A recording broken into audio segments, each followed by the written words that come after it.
100కు పైగా దీర్ఘకాలిక సమస్యలకు ఎటువంటి ఆపరేషన్ దుష్ప్రభావాలు లేకుండా హోమియోపతి చికిత్స. దాని తర్వాత ఇక మ్యారేజ్. ఇప్పుడేం జాబ్ చేయట్లే?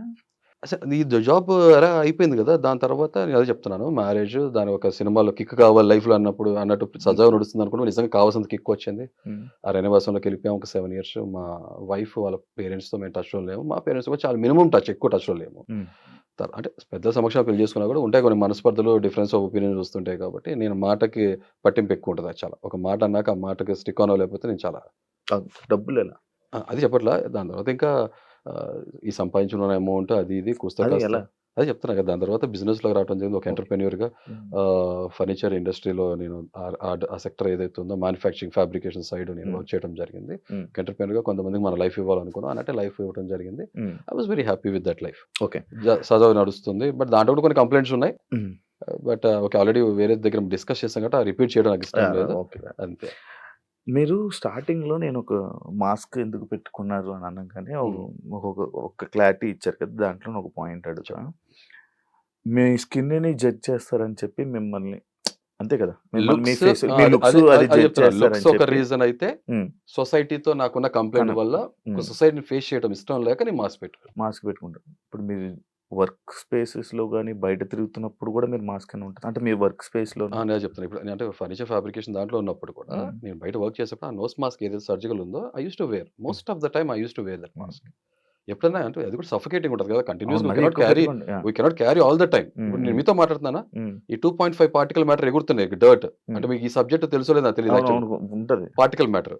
So it is I can notice that, sense that. నాకు కనిపిస్తుంది. నాకు కూడా కనబడుతుంది కదా! కనబడుతుంది. అదొక హెల్త్ రిలేటెడ్ ఏదైతే ఎయిర్ క్వాలిటీ ఆఫ్ ఎయిర్ అనే సబ్జెక్ట్‌లోకి వస్తది.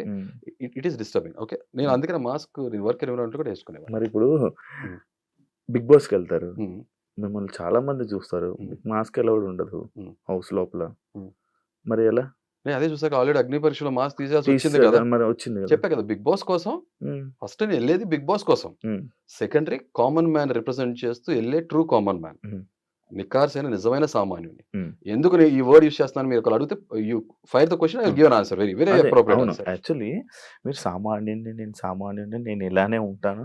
నా మైండ్ సెట్ ఎంత, నా మాటలెంత, నా బిహేవియర్ ఎంత అంటున్నారు. హ్మ్. కానీ మీరు మాట్లాడుతున్నప్పుడు గాని, మిమ్మల్ని మీరు రిప్రజెంట్ చేసుకుంటున్నప్పుడు గాని, ఈయనేదో కావాలని చేస్తున్నాడేమో అని ఒక యాంగిల్‌లో కొంతమందున్నారు. హ్మ్. ఒక యాంగిల్‌లో అంటే ఏదో ఇంట్రెస్టింగ్ క్యారెక్టర్‌లా ఉన్నాడు. హ్మ్. అంటే మీరు క్రియేట్ చేయాలనుకుంటున్న ఇంట్రెస్టింగ్ క్యారెక్టర్‌ని జనాలు కనెక్ట్ అయ్యారు కొంతమంది. ఓకే. కొంతమంది మాత్రం ఇరిటేటింగ్‌గా ఫీల్ అవుతున్నారు. ఇప్పుడు జనం ఎలా ఆలోచిస్తారని ఒక చిన్న ఉదాహరణ చెప్తా. హ్మ్. పెన్ తీసుకొని ఇక్కడ 6 రాసుకుంటా. హ్మ్. ఇది నాకు 6. హ్మ్. ఇది మీకు 9. హ్మ్. ఏది రైట్, రాంగ్ అంటే ఏం చెప్తాం మనం శివ? అది చూడడానికి బావుంటది. మాట్లాడడానికి మాట్లాడే కాదు. అది వాస్తవం చెప్తున్నా. ఆ! ఆ! ప్రతి మనిషి బ్రెయిన్ తనకు అనుకూలంగా చెప్తది. హ్మ్. అవునా? హ్మ్. ఇప్పుడు ఆ నీళ్ళలో దిగినోడికి చలి తెలుస్తది. హ్మ్. ఒడ్డు మీద ఉన్నోడు హ్మ్. చెప్పలేడు. నీళ్ళలో ఉన్నోడు వణుకుతుంటే ఈడు డ్రామా చేస్తున్నాడని చెప్పేవాళ్ళు కూడా ఉంటారు. లోకులు, కాకులు రకరకాల చాలా వాగులు వాగుతారు. హ్మ్. హ్మ్. Sorry to use this language. పర్లేదు. చాలా మాటలు మాట్లాడుతుంటారు. హ్మ్. హ్మ్. వాళ్ళకి తెలీదు కదా! హ్మ్. హ్మ్. మొత్తం. అవును. అర్థం కావట్లా. Don't judge a book by its cover. హ్మ్. నేనేమన్నా టేబుల్ బుక్ నా 10 పేజీలు ఉన్నాయి టకటక తిప్పేసి తెలిసేసుకోవడానికి. భగవద్గీత, హ్మ్. ఖురాన్, ఓకే. బైబుల్ లాగా చదివారా అన్ని? ఏం చదవాలా నాకేం తెలీదు. అంటే నేను చెప్తున్నా ఫ్లోగా. హ్మ్. లేతే డిక్షనరీ అనుకోండి. ఆక్స్‌ఫోర్డ్ డిక్షనరీలో అనుకోండి. హుహుహు. చదువుతానికి తెలుసుకోవడానికి చాలా ఉంటాయి. అవునా? Got it? అవును. సింపుల్. సో, కాబట్టి ఎలా జడ్జ్ చేస్తారు నన్ను? హ్మ్. నేను జడ్జెస్ దగ్గర అదే అన్నా. హ్మ్. You cannot judge. ఒక జీవిత కాలం పడతది ఒక మనిషి గురించి తెలుసుకోవాలంటే. హ్మ్. రేపొద్దున మీరు మ్యారేజ్ చేసుకున్నాక మీ వైఫ్ గురించి మీకు పూర్తిగా తెలుసు అనుకుంటే అవివేకం ఎవరికైనా. హ్మ్. అవునా? ఇప్పుడు బయట మాట్లాడడానికి బానే ఉంటున్నాయి. నేను హ్మ్. అదే చెప్తున్నా. ఇదొక గేమ్ షో. ఇప్పుడు నిన్ను ఒకడు జడ్జ్ చేయకుండా నీకు ఓటెలాగా ఏస్తాడు? నన్ను తెలుసుకొని వచ్చేయమంటున్నా. ఒపీనియన్ వేరు, జడ్జ్ చేయటం వేరు. హ్మ్. హ్మ్. ఒపీనియన్స్ మారుతుంటాయి. సిట్యుయేషన్, కండిషన్ తగ్గట్టు, ఒక పరిస్థితులు తగ్గట్టు, ఒక రోజు తగ్గట్టు ఒపీనియన్ మారుతది. హ్మ్. ఎప్పుడైనా సరే ఏ మనిషి చేయాల్సిందేంటంటే హ్మ్. ఎదురు మనిషిని జడ్జ్ చేయొద్దు. హ్మ్. ఒపీనియన్ క్రియేట్ చేసుకోండి. హ్మ్. ఒక అభిప్రాయం. హ్మ్. తీర్మానం చేయొద్దు ఈ మనిషి ఇంతే అని. హ్మ్. మనం ఎలా తీర్మానం చేయగలం? అదే చెప్తున్నా కదా! ఎవరు మనం జడ్జ్ చేయలేము. అంటే నన్ను నాలాగా ఆ! చూసినప్పుడు ఆటోమేటిక్‌గా ఓటేస్తారు శివ. అవునవును. నన్ను నాలాగా నేను ఒక మాట ఇప్పుడు ఈ పాయింట్‌కొచ్చినప్పుడు నేను చెప్తా. హ్మ్. ఫస్ట్ ఆ టాస్క్‌లో హ్మ్. టాస్క్‌కెళ్దామా డైరెక్ట్ పాయింట్? అవును. ఫస్ట్ ప్లేస్‌కి నేను ఎందుకు డిజర్వ్ చేస్తానన్నప్పుడు ఆ రోజు నేను ఈ పాయింట్స్ పెట్టాలనుకోలేదు. ఎందుకంటే నాకు ఎంపతి, సింపతి చూపించి నా నేను ఆ పొజిషన్‌కి ఎళ్ళాలనుకోను. బట్ హ్మ్. నీకు చాలా కన్‌స్ట్రక్టివ్‌గా చెప్తా. హ్మ్. ఇప్పుడు వచ్చిన వాళ్ళందరూ హ్మ్. ఇన్‌ఫ్లుయెన్సర్స్ చాలా మెజారిటీ ఆఫ్ పీపుల్ తెలుసు. ఇన్‌ఫ్లుయెన్సర్స్ ఉన్నారు. హ్మ్. ఆ టాపిక్ కూడా మాట్లాడతాను. ఆ టాపిక్ కూడా చెప్తా. చెప్పు మాట్లాడండి. వచ్చినప్పుడు ఓకే. వాళ్ళ లైఫ్‌లో ఏదో సాధించి అచీవ్ చేసి వచ్చారు. హ్మ్. నేను అసలు జనం ముందుకి అసలు రానే రాట్లా. హ్మ్. ఫోటోలు దిగట్లా, హ్మ్. ఫంక్షన్స్‌కి వెళ్ళట్లా. ఒకటే ఫంక్షన్‌కి వెళ్ళినా కూడా నా ఫేస్ చూపించడం ఇష్టపడట్లా. హ్మ్. 99% mostly I'm naught into public. హ్మ్. 100% నేను చెప్పను. అలాంటి నేను హ్మ్. ఒక ఒక 4 గోడల మధ్యలో ఒక షెల్‌లో ఉన్న మనిషిని, బందీఖానాలో ఉన్న మనిషిని హ్మ్. హ్మ్. హ్మ్. గివ్ అప్ అనే స్టేజ్ నుంచి కాదు రైజ్ అప్ ఓకే. హ్మ్. అనే పొజిషన్‌కొచ్చి నేను హ్మ్. బయటకొచ్చి హ్మ్. ఒక స్టూడియోలో జనం మధ్యలోకొచ్చి నేను నిలబడుతున్నాను. ఇన్ని కెమెరాల మధ్యలో ఇంతమంది మనిషి మధ్యలో నిలబడుతున్నానంటే that is the biggest challenge for me. Hmm. I was very nervous hmm. ఫ్రాంక్‌గా. ఇంట్రోవర్టా? I am very balanced person. Okay. Intro and extro 2 కనపడతాయి నాలో పర్సనాలిటీస్. హ్మ్. హ్మ్.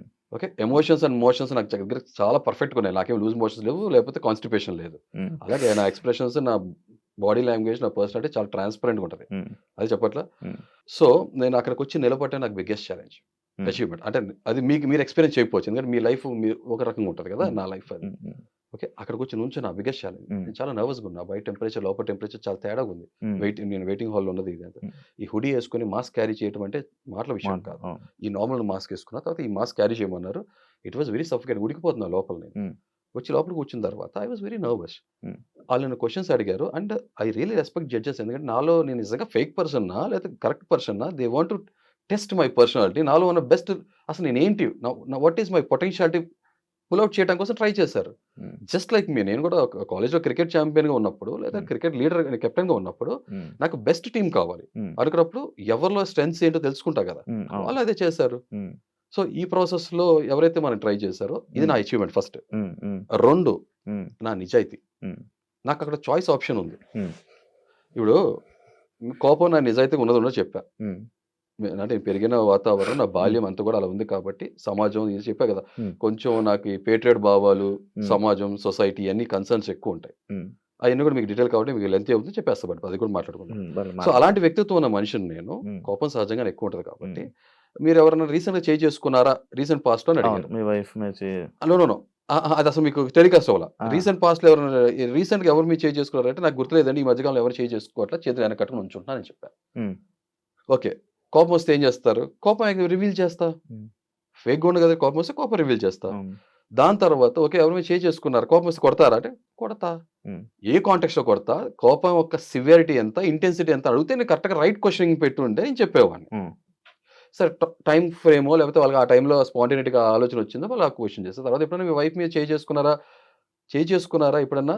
ఆ! చేయెత్తారా? చేయలేదు. సంథింగ్ లైక్ థట్ అడిగారు కదా! హ్మ్. ఇప్పుడు నాకు 2 ఆప్షన్స్ ఉన్నాయి శివ. హ్మ్. హ్మ్. మీరు ఆలోచించండి నేను సుద్దపూసని, శ్రీరామచంద్రుడిని నేను చేసుకోవాలా? అబ్బో! నేను మన్మధుడిని అని చెప్పి ఏదో పోర్ట్రే చేసి, హ్మ్.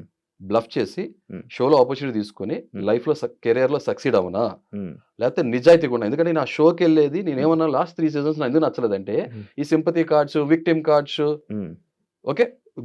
కమ్యూనిటీ కార్డ్స్, హ్మ్. లాంగ్వేజ్, ప్రాంతం ఇలాంటి కార్డ్స్ ఆడి హ్మ్. హ్మ్. హ్మ్. తెలుసు కదా ఏం చేశారో? హ్మ్. హ్మ్. సో, దాన్ని పడుకోబెట్టడం నాకిష్టం లేదు. ఈసారి నాకు నాలాగా అదే చెప్తున్నా కదా! సామాన్యుడు కాదు ఈసారి వచ్చేవాడు అసామాన్యుడు. హ్మ్. కామన్ మ్యాన్‌గానే వెళ్తా. హ్మ్. షో అయిపోయేటప్పటికి come on man what a journey. ఇది కదరా కంటెస్టెంట్ హ్మ్.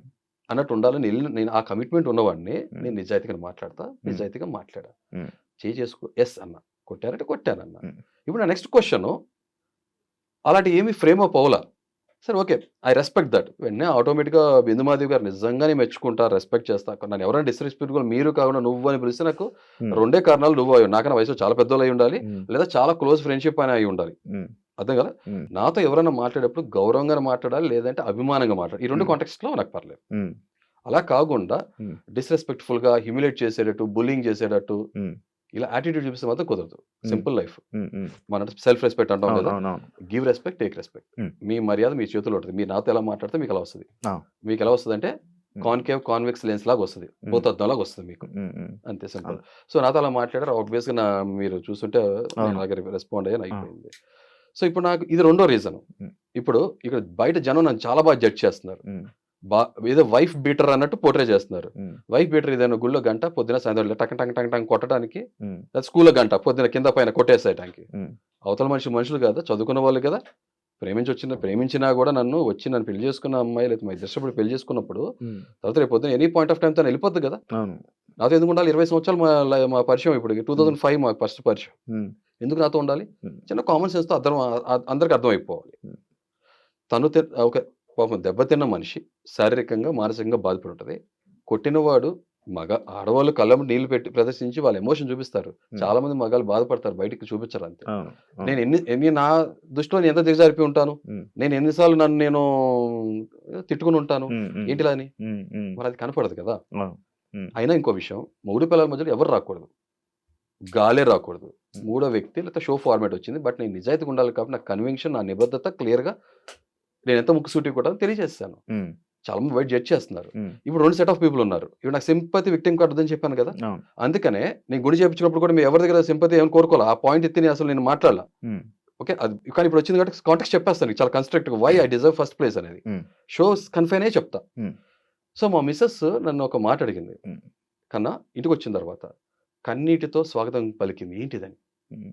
ఇది గుండు విషయం. హ్మ్. దానికి ముందు నేను ఈ విషయం చెప్పా. కన్నా ఇలా వచ్చింది, ఇలా జరిగింది, ఇవాళ ఇలా అన్నానన్నప్పుడు ఒకటే మాట అంది. 4 గోడల మధ్యలో జరిగిన విషయం ప్రపంచానికి తెలియజేయాల్సిన అవసరం ఏంటి? హ్మ్.